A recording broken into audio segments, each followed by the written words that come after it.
So let's call this Q&A with a soon-to-be mom. Okay.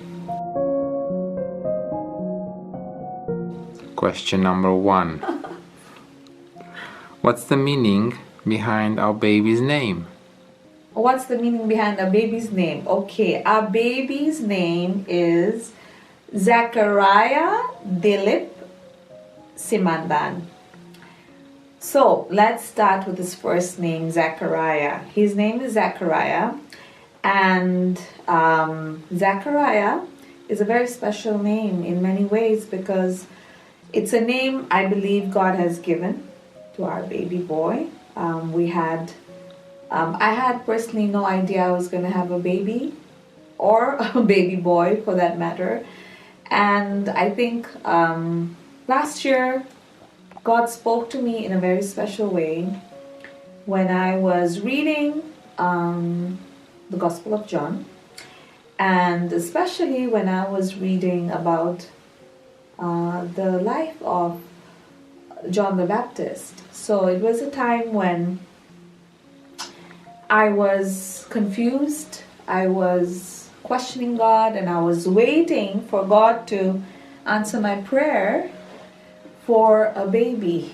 And it was also a time of confusion because of what was happening around the world. So one morning as I was doing my devotion, I came across the story. Once again, the story came to me again as with a new perspective.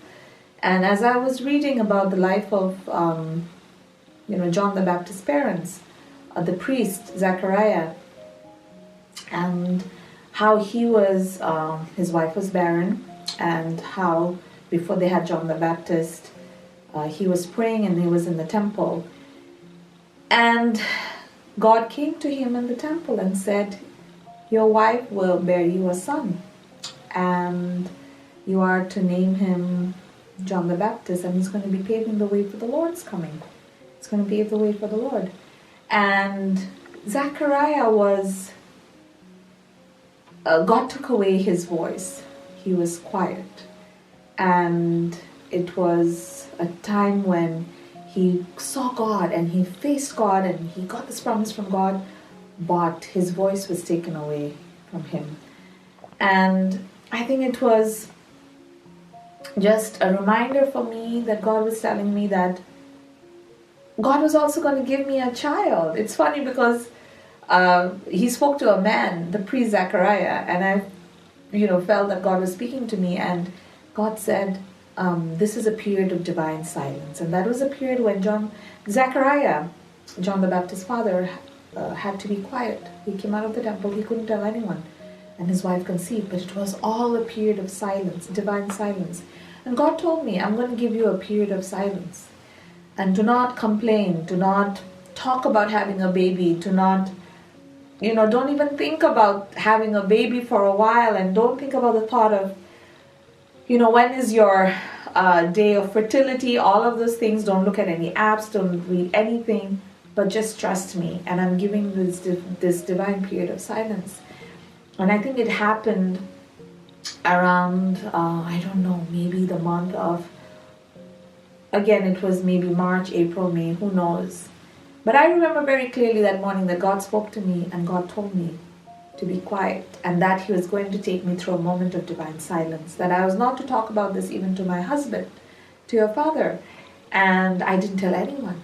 But I knew that God had promised that he would open my womb and he would give me a child. And I kept it quiet to my heart. So I think that's how I got the name. Again, it's a long story.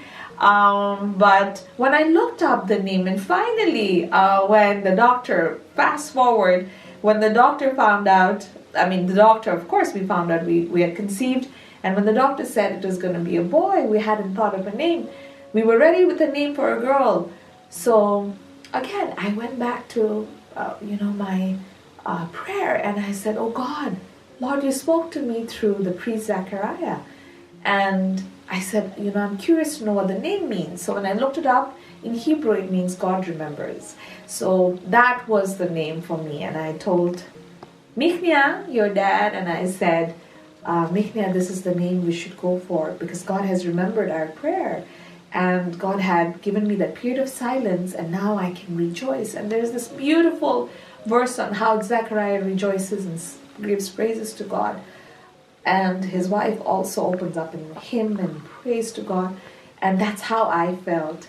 So you are Zechariah because it means God remembers. And Bilib because it is your grandfather's name. And he was a great man. And he also is a very special person in your life, and you will emulate him in so many different ways. And to me, I think with your arrival, with baby Zach's arrival, God has restored God has given me a period of praise and rejoicing, and he has restored all my tears with my father's passing away, and he has given me his name. So today I can give you this name because I can eternally remember how my father reflected God's love. And that's why you have the name Dilip. And Simandan because you are a Simandan. And that's why your name is Zachariah Dilip Simandan. And we decided to call you Zach. Baby Zach. See. Baby Zach. And we'll see what people call you. That's how you got your name. Question 2. Mm-hmm. What is the question? What's the baby's story? What do you mean the baby story? I just told you the baby story. Baby story is that Mommy and Tati waited very long to have you. Mommy and Tati prayed and tried. Mommy and Tati explored many different ways to have you. Mommy and Tati went to hospitals and requested doctors to help. But you are divinely created. But God created you. And God put you here. And that's how you're coming here, because you are pure and perfect and you're made in God's image. Question 3.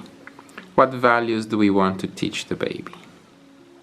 What values do we want to teach the baby? I think the biggest gift we want to give you is the gift of love, life, and truth that is there in Jesus Christ. And I think that is our biggest responsibility, is to show you God's love and to remind you that God has loved you with an everlasting love, and He has drawn you towards Him with kindness. So I think that's from Jeremiah 30 verses 3. And we want you to remember that you are here for a purpose. God has given you this life for a purpose. And whatever Tati and I want to teach you are going to be all from a source where we believe that God has given us a purpose for life, and we draw our inspiration, strength, and wisdom from His Word. And that's how we want to raise you. And we want to raise you in love, in truth, and in life. Question 4. What languages will the baby learn? Our baby is going to learn many languages. But I think the language that we're going to speak is, Mommy will speak English and Tati is going to speak in Romanian. For now, that's what we've decided. Who's going to teach our baby Chinese? And Tati, the baby is going to learn Chinese from immersion, because baby is in China. Last question, question 5. Will you be a tiger mom? Will you be a tiger mom? What kind of question is that? First of all, no. Tiger mom, what does a tiger mom do? But I think there are a couple of things, good things that a tiger mom does as well. But I think I'm going to be a mom that is going to make sure that you work towards your potential, that you are confident, that nothing in the world can stop you from achieving what you have set your mind to do. And definitely, maybe not a tiger mom, but maybe a lioness I'm going to be protecting you all the time. And I'm also going to make sure that you stay on the path, on the track of truth, and also make sure that you become independent and you try many things. We're going to try as much as we can, Papi and I, to show you various ways to explore life, many things that you can try, the knowledge and wisdom that is out there. And we're also going to give you a choice, I think, to decide what you want to do, what are your interests. This is new for us. You're being born, but so are your parents being born as mother and father. This is a new birth for us, and we are as helpless or as clueless and vulnerable as you are going to be. So we will find out whether we are going to be a tiger mom, whether I'm going to be a tiger mom, a bear mom, a lioness, I don't know, a cow. Maybe I'll be a cow for at least a couple of years. Who knows? Okay, love you, baby. Love you, baby.